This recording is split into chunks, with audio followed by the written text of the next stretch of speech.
If you're like me, you want to find the guy to blame for those skyrocketing bills when you fill up your car. Gas prices are at record highs, and that makes pretty much everything else expensive too. When Russia was sanctioned for its attack on Ukraine, gas immediately spiked. But is it Putin or is it Biden who's to blame? A little background here on pumping gas and pumping oil. Back in 2015, it was President Obama who decided to nix a 2,000-mile expansion plan for the Keystone XL pipeline. And that was an oil pipeline from Canada that would have carried heavy oil across the border from northern Alberta to a transfer point in Nebraska, where it could then flow freely to all those refineries in the Gulf of Mexico. The major argument for scrapping it, bad for the environment. Cut to 2017, where President Trump reversed course and approved the plan. Today, I'm pleased to announce the official approval of the presidential permit for the Keystone XL pipeline. It's a great day for American jobs and a historic moment for North America and energy independence. So that happened in the Oval Office, and 4 years later, President Biden moved into that office, and literally on his first day on the job, he unwound that executive order. And he took away the permit for the Keystone XL pipeline. So all that heavy oil, the stuff that you got to squeeze out of the sand in a very dirty process, much of it is still sitting up there in Canada, while we are taking out a mortgage to pay for gas down here. So was that a colossal mistake? Should the pipeline have gone ahead? Would it have really even made any difference? Joining me now is chemical engineer Robert Rapier, who is he's got 25 years of international experience in oil and gas, so he knows a thing or two. He also knows about renewable energy and is a senior contributor for Forbes. Also with us is climate expert Elizabeth Moyer from the University of Chicago, and Richard Masson is the chair of the World Petroleum Council and an energy expert at the University of Calgary, where I used to live in Alberta. Welcome to all three of you. Robert, I want to begin with you. It's a really easy question. Was it a mistake to scrap the pipeline? Because here we are, telling Russia, we don't want your oil, but we still need oil. Right. Yes, it was a mistake. It was a strategic and a political mistake. It wouldn't have helped today. Gas prices today wouldn't be any different if Biden hadn't canceled the permit. This is really about a strategic insurance policy for the next crisis that comes along. The next time we need oil and we have to rely on Venezuela or Saudi or Russia instead of barrels that could have been coming from Canada. And it wasn't just going to be Canadian oil. It was also going to pick up oil from the Bakken in the U.S. So, there were a lot of reasons to build it. And I've always said, build it and then work to ensure that you don't need it. Try to get off of oil, but keep that there as strategic insurance policy. So, Elizabeth, that kind of makes sense what Robert said. Maybe we didn't expect Vladimir Putin to do what he did and to cause this global calamity. But an insurance policy might have been nice. And I totally understand the idea that it would be great to get off of fossil fuel dependence, but we're still not there, right, Elizabeth? No, we aren't. But it's not like oil prices are set by the global market, so they will go up regardless of the U.S. supply of oil.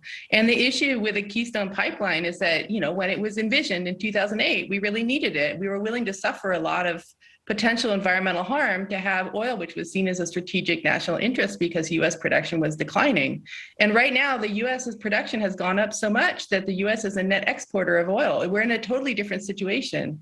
It's a prehistoric idea, the Keystone pipeline. So we're arguing over something which is not relevant to modern conditions.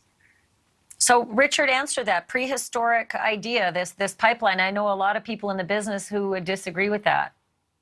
Yeah, one of the challenges is the Gulf Coast refineries were designed to process heavy oil to a large degree. That's because that's the oil they could get from Mexico, called Maya, or from Venezuela. And so they need that heavy oil. That's why Russian oil was coming all the way to those refineries, Russian heavy oil, to make up for the lack of supply from Canada. Keystone was part of the answer to that.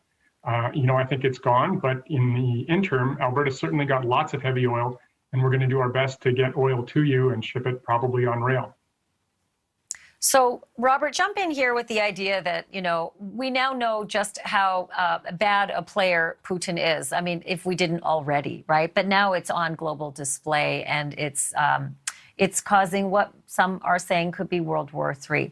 Wouldn't we be better to be doing business with Canada than, say, the Russias, the Venezuelas, or the Saudis of the world, even if that oil up there is super duper dirty and really expensive and yucky to actually get out of the tar sands? Yeah, and it's a little bit of a, I've heard people say it's the dirtiest oil in the world, and that's not really true. There's a lot of oil that we get today that is dirtier than that oil. And we get it from places that don't clean up oil spills, and we get it from places that don't have good worker protections in place. So it would be far better for us to deal with Canada, which has good environmental protections. They reclaim the land. I mean, I've walked on land up there that's been reclaimed. You can't tell that anything's been done to it.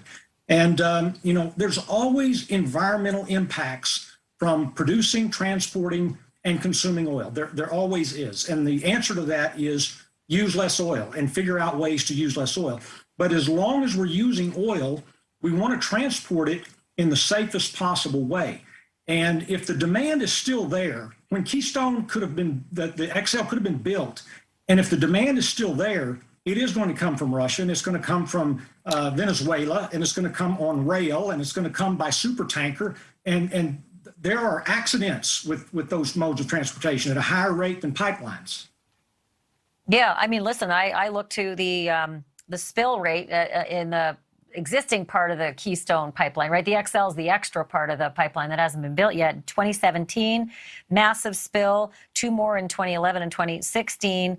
But then you make a great argument that the Exxon Valdez was no small disaster, and that was a tanker, not a pipeline. And that rail tanker in Quebec that killed 47 people when it exploded in a small town, that was a rail, not a pipeline. So, Elizabeth, I guess that's an interesting debate that people wage. I get it. Nobody wants a pipeline through their wetlands or their grasslands, but nobody wants a tanker to explode in their town either, right? Yeah, no, I totally agree. And it is totally true that pipelines are safer than rail. I agree with that. I'm a pragmatist. But the point is that the Canadian oil that would come through the Keystone at this point in time is going for export. And the United States is not a colony of Canada. We don't need to assume any environmental risk to help Canadian businessmen. And it's true that our refinery capacity in Texas is set up for heavy oil. That's completely true. But it's also not the case that people in Nebraska need to have their lands seized by eminent domain to benefit a businessman in Texas. The TransCanada that wanted to build this pipeline was exercising the powers of eminent domain to seize private property from Americans. A Canadian company was taking American private property for their pipeline. And you can only justify that when there's a national strategic, very compelling national strategic interest for the pipeline. And there just isn't anymore. Fracking has revolutionized the energy landscape, and it's just not something that has the strategic importance it would have had in 2008. Well, I kind of think environmental risk. Unexpectedly, I think what's happening, right now in Ukraine has got this conversation potentially back in its nascence again to see if it's going to happen. I wish we could have more time, but I'm going to have you guys back. Robert Rapier, Richard Masson, and Elizabeth Moyer. Thank you, all three of you. Really appreciate it. Thank you for watching. Click the red subscribe button below so you can get more of NewsNation's fact-driven, unbiased coverage.